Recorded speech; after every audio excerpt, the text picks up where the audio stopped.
beyond those incidents, I mean, when it comes to the interpretation of that court ruling, on the strength of which she returned to resume at the National Assembly, I mean, how do you see the role of the judiciary in all of So, this? Charles, me, I always say it as it is. Man, our Nigerian judiciary, they should wake up. They failed the system, they failed the country, they failed even the oath that they swore.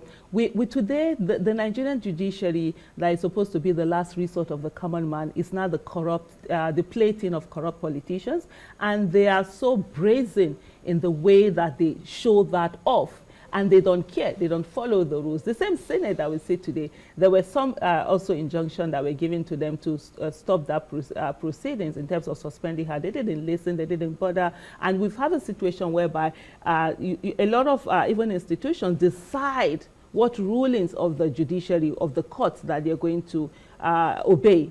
And that's a problem. And beyond that also, you also find where the judiciary is sort of like looking at the body language of those who come before them. We've seen a situation where, politicians are the ones who are dictating a lot of things for our judiciary. It's a major problem. And I think the judiciary in itself should sit up and on its own begin to, reorganize itself in a way that it's more effective for the people, and that the common man will have a place of solace and be there, not what we currently have right now, where the politicians, that's why they would look in your face and tell you to go to court, because they know they own the courts. Aisha Yesufu was right. She was spot on. Our judiciary system is sleeping. Our judiciary is sleeping. Our judicial system is sleeping. They need to sit up. Our judicial system has contributed to the decline immensely. What is going on in Nigeria today? Because if our judiciary is, independent, as we know they're not anymore because they're compromised, they will pass fair and right judgment that will put politicians in jail. If our law enforcement is working, they will enforce the laws of the judgment of judiciary, and politicians will be jailed. But in a system where politicians have become so brazen to the fact that they don't respect the rule of law anymore. Femi Falana said it recently when he said we have politicians who don't respect the rule of law. They pick and choose the judgments they want. And they know that if you send them to jail, they will not go for whatever reason. Take the case of Bobrisky. Did he go to jail? The case is still pending till today. And he's missing. That's on one. On the other hand, you have this man. I've talked about his case from again several times. Um, Former Senator Adamu Bulkachuwa. This man on the floor of the Senate made mention of how he induces his wife to help his friends. Former judge.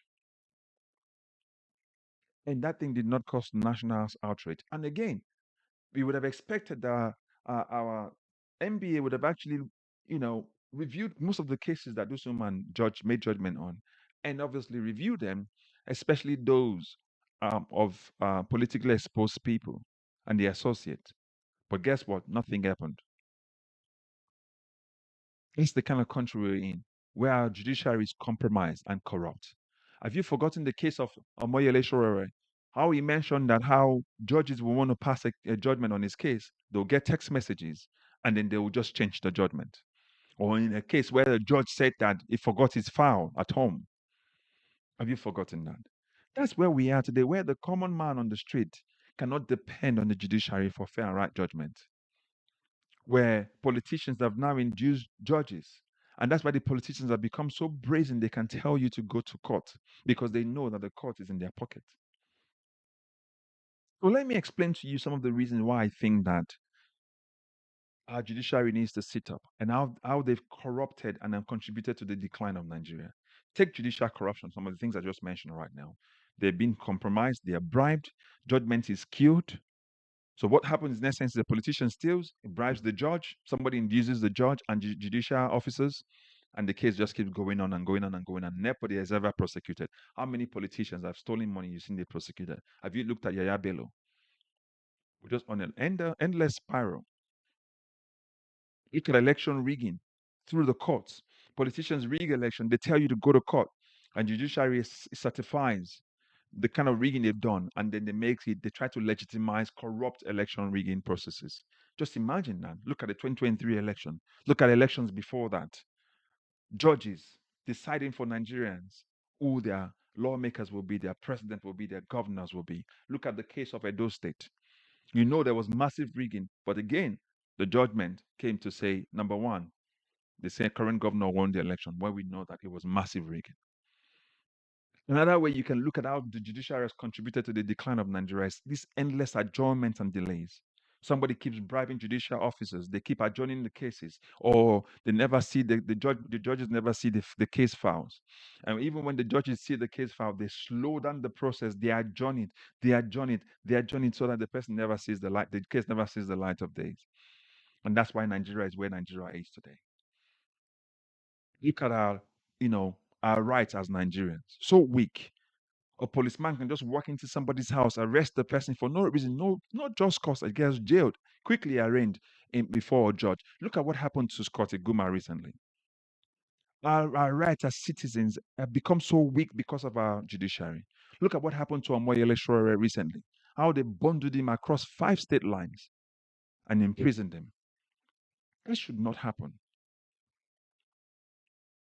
And one of the main reasons why our politicians, our judiciary has become so weak is that politicians or the judiciary has become so politicized. Many of those judges are appointed by politicians, so they cannot do anything. Look at the way they're building judges' quarters right now. That's an inducement. There's no reason why a politician or the federal government should be the one building judges' quarters for them. It's an inducement already. The appearance of corruption is as good as corruption itself. And what is happening with our judiciary is that they are so corrupt. And look at how they've managed to undermine anti-corruption efforts. EFCC is pursuing on one hand, they know that they've never prosecuted on the other hand. And they are also complicit in the looting of public funds. Look at how much Yaya Bello stole. Look at how much Alison Desiani stole. Look at the Senate president is in court, is in EFCC. He has a case with EFCC today, but he's our number one lawmaker in the country. How will Nigeria prosper? When we have all these corrupt individuals who have induced our court system, how will Nigeria prosper? So the judiciary needs to sit up. The problem where we're in right now, the solution to that problem, one of the biggest solutions we need to fix right now is the judiciary, the independence of the judiciary. They're so compromised by the corrupt politicians, and they become plaything for the corrupt politicians. And that must stop. Because a miscarriage of judgment on one person is the same for everybody. That's why we don't look at the judiciary anymore for hope. We're going to public people, very dark man, called Iguma, to go and help us solicit for cases in the public because we cannot trust our law enforcement anymore. We cannot trust our judiciary anymore. What do you think? So I've given you reasons how our judiciary has contributed to the decline of our nation. What do you think? Do you think that's right? How do we fix it? Take the Omoyele Sowore's case. Take the Adamu Bulkachuwa's case, and so on and so forth. Take the case of judges' quarters being built. That's how Wike built judges' quarters in Rivers State, and they want to do exactly the same in Abuja. Why? Because they need to induce judgment. The citizens don't have rights before Nigeria anymore, and that's a pain. That's a problem. Because at one point in time it was Dele Farotimi. Another one, it was very dark man. See Scott Iguma. Who's going to be next? If it's not Omoyele Sowore being bundled into prison, who's going to be next? So the judiciary must sit up, and Nigerians must not keep quiet. We must keep speaking until the judiciary wakes up.